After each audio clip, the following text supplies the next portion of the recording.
Ask Thor if he can turn me on. Am I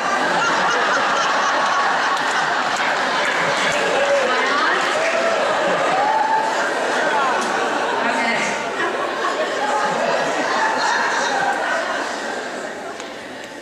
I want to invite you to think about the very earliest stages of a romantic relationship. You know, the butterflies in your stomach, the blissed out, the clouds are making animal shapes just for you and for me. And you're looking for commonalities, right? You notice things like, you hear yourself like you say things like, you like the color blue? I like the color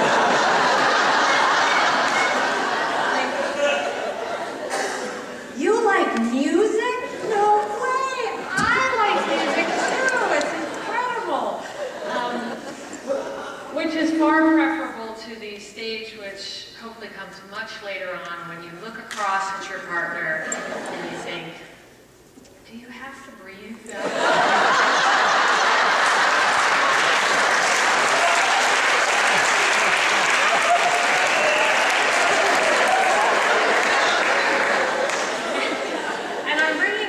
Today because I actually think there are parallels between the tasks we face in our most intimate relationships and those that we face in our relationships at the workplace.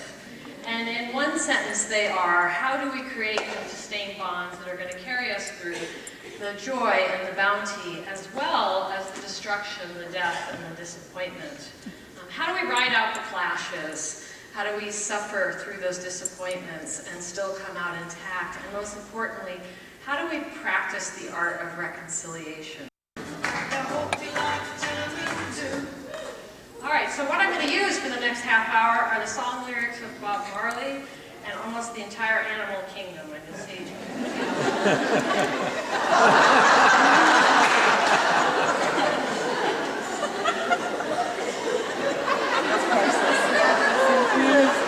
So I want you to remember how you felt when you first found out you were hired by Sierra Club.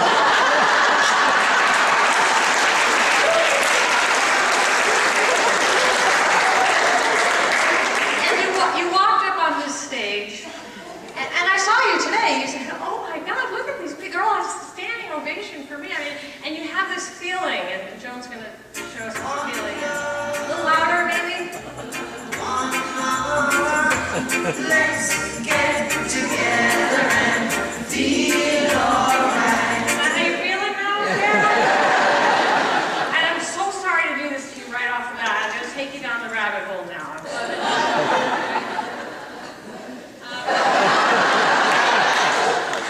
How long does this feeling last? How long? A week? A month? A year? If you're lucky. I mean, maybe some of you are still blissed out. God bless you. And you know, there were little behavioral things, like where I came from, it was private four-year liberal arts college. If the toilet was running, you actually went in and you removed the top and you fixed the change. And that was how it worked. But here, you actually are not supposed to touch it. You have to fill out a work order form signed by 4 people and the president, and then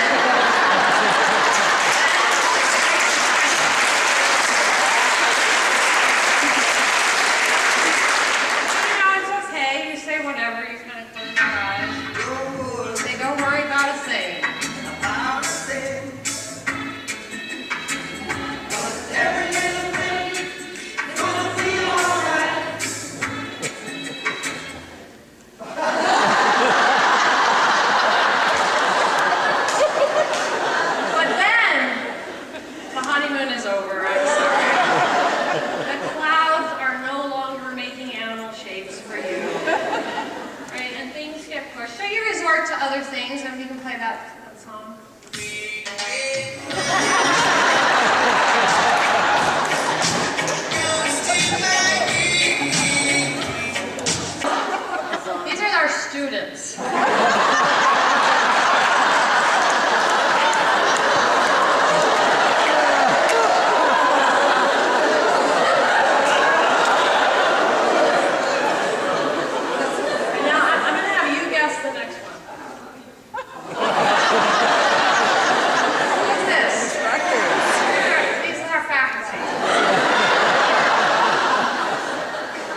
And they look like this.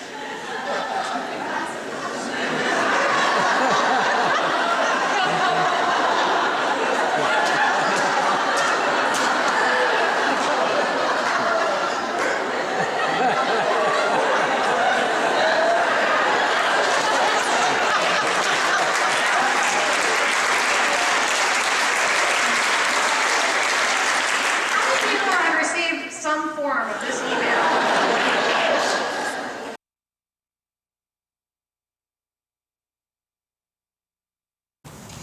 And old women were making green dolls out of corn sheaves.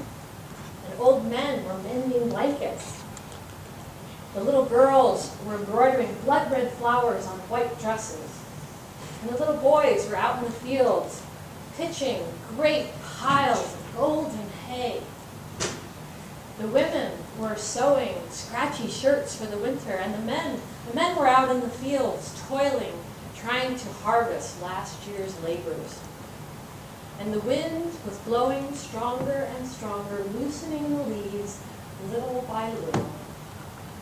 And somewhere down by the river, Mother Duck sat brooding over her nest of eggs. Now everything was going just fine for this Mother Duck. As one by one her little eggs began to tremble and shake, and one by one each little duckling staggered out of its shell, all save for one, the big one that sat there like a stone. And it just so happened that another mother duck was waddling by, showing off her brood, when out of the corner of her eye she saw that egg sitting there, and she said, "What's wrong with that one? That's not a proper egg at all. Why, that's a turkey egg. You shouldn't sit on that one even a minute longer. Turkeys don't swim, you know. They'll just die anyway." But the mother duck had been sitting for so long, she thought it wouldn't hurt to sit just a little longer. And so she kind of waved her off, and she said, "Oh, I don't care about that. But do you know that that father of mine hasn't come see me since those ducklings have been born?" Well, it just so happened that the next day, that big egg began to tremble, shake, and roll, and each little fissure gave way to a crack, and out of that crack emerged a most ungainly creature. He had clear skin with curly red and blue lines all over it. He had translucent pink eyes and enormous pale purple feet. And the mother duckling looked this way and that way and up and down and couldn't help but declare it ugly. Maybe it isn't mine, she thought. But the next day, when the rest of her brood went out to swim, there went the ugly duckling right alongside. He went right in the water and swam straight and true as the rest. And so she stayed on the shore and she watched him through the reeds. And she thought, you know what? In a certain light, he may even be handsome.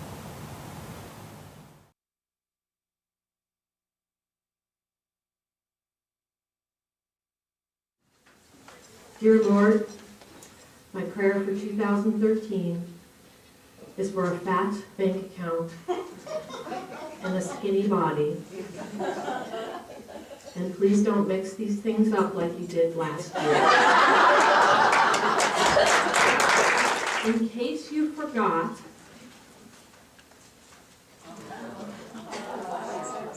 that's what it looked like up in Tahoe Donner. Yeah. And do you remember how happy we all were come late June when the deer came back into the yard and it felt really like springtime again?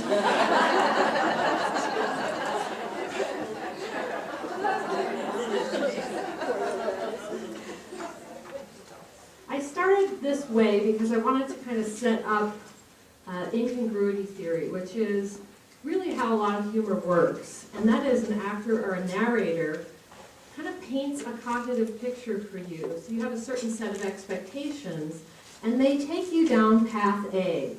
And oftentimes there's a repetition. A lot of jokes have 3 different repetitions before you get to the punchline. And at the very last minute, what that actor or narrator does is they actually pull aside that frame to reveal an alternate path.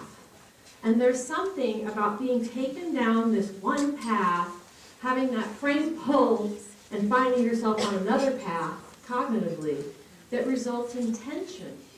And the release of that tension is what we call laughter or humor.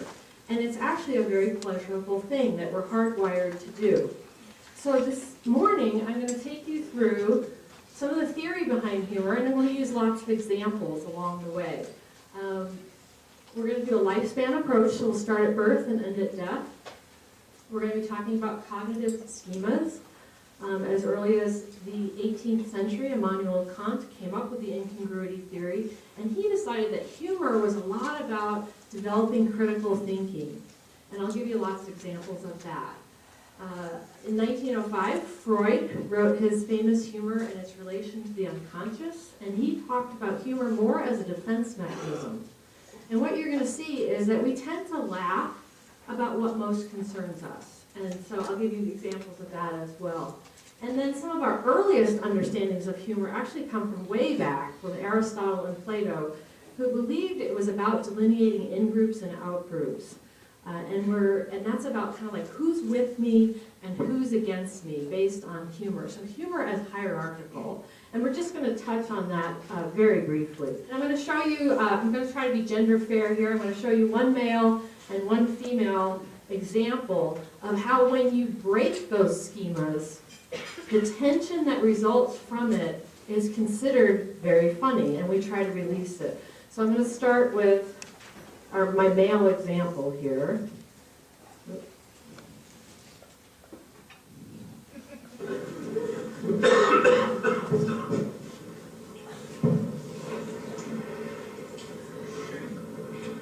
You don't lie, mate.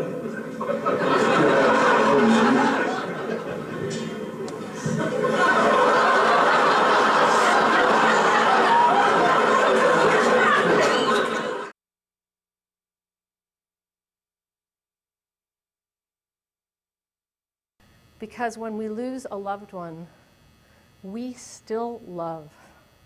And I wasn't ready by any means to stop loving. I came across this Japanese proverb, and it says, "My barn having burned to the ground, I can now see the moon." And I just loved this because it introduced me to this idea that when we're forced to say goodbye to someone in the physical, we're also being offered an opportunity to say hello to them in the imaginal. And it feels true, doesn't it? Because when we lose someone in the physical, it's almost like they're psychologically more present, aren't they? We think about them more. And beyond this, I also learned that we can use this imaginal relationship with the deceased to provide us with the metaphors that we need to produce the rituals that will actually usher the image of the deceased from the abstract back to the concrete and give us a medium through which we can still love. So walking in, you might see a wedding dress hanging from the rafters with a note pinned on it that says quite simply, "I'm sorry you missed our wedding." Or I saw a blonde little girl's braided hair with the purple ribbon still in it, and in crayon above it, it said, "We miss you, Amy." Hundreds of army boots lined up in a row, each with the name of a soldier who had died in Afghanistan. And when we do this and we sit in the greatest place of love and we sing over these bones, I believe that marvelous things happen. Because we sing up new life not only for our loved one, but we sing up new life for ourselves. Because as we give them permission to move, we give ourselves permission to move too. I cannot fix my brother's broken bones at the bottom of that cliff in the physical. but I can gather them, and I can sing over them in the imaginal. Merwin said, "Your absence has gone through me like thread through a needle. Everything I do is stitched with its color." May your song be colorful, and may you keep loving. Thank you. And stars